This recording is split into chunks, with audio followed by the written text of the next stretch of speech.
So I noticed online there are barely any videos showing you the proper way of connecting these three-way LEDs to these connectors online. And there's many different brands, but they all kind of are manufactured, I think, by the same person, so they all kind of go together and they all do the same thing. So first of all, you get this roll of LEDs, and it has the backing strip on it, and it has each of these panels you can cut. You can cut them at each interval of 3 LEDs. There's these strips here, and you simply cut straight into it with the scissors.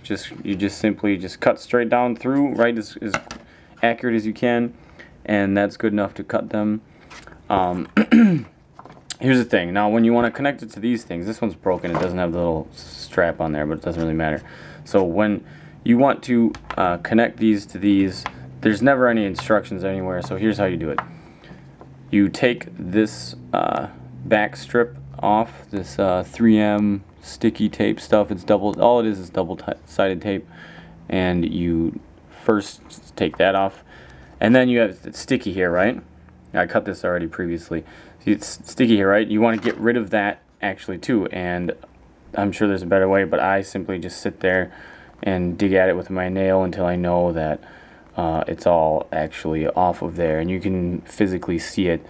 If you just look closely, you'll be able to see that you got all the tape off of it. So get all the tape off of the back. Just this part right here, where you're going to connect it to the connector thing.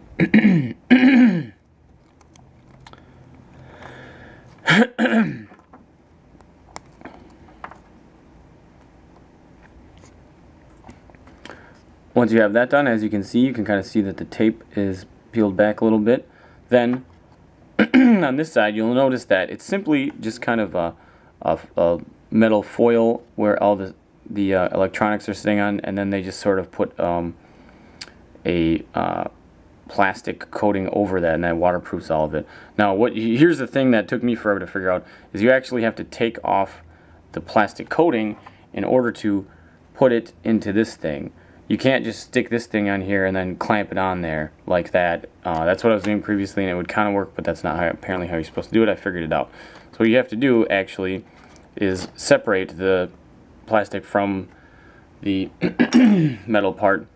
The way I did this is simply with an X-Acto knife. You could probably use your nails. I found that the X-Acto knife works a little bit better because it's a little more accurate, and you don't damage the thing. The thing is pretty fragile, so you don't damage it as much. So you just stick it in there and work it around like that, and there you go. See, now peel it back like this.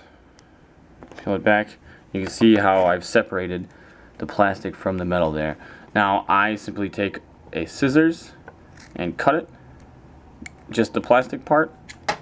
Now, as you can see, it is completely cut and peeled off, and we have just the metal part. Now, here's the other thing that took me forever to figure out, is you stick this right through here. Also, make sure you're lining up the colors right. You see the blue, red, green, and then you have blue, red, green. Doesn't really matter, but it helps you when you look at it. You don't want to hook it up backwards. You can see the colors and know that they're the colors that are actually hooked up to here. So what you want to do is stick this through right here. See how it slides in the little slot there? And then, here's the other key thing, is you want to stick these under. You can see how they're going under those little tabs, those metallic tabs. You want to go under them as opposed to above them, because it kind of wants to go above them sometimes. And you'd think that, and it actually does work that way, but not as good as this way. So you put them under them, and then this one doesn't have it anymore because I broke it trying to do it the other way that I'm sure everyone else tries to do. Is now this clamp, a little clamp would flip over, a plastic clamp, and it would clamp that in there. And then that would be it, and then you would have it be connected. And as you can see, like this plastic right here is kind of limiting how far I push it in there. So sometimes you kind of have to cut it off a little bit. I don't recommend trying to cut that right there with an X-Acto. I don't recommend trying to go like this and like cutting this like carefully off. It's kind of you'll find it doesn't really work that well that way.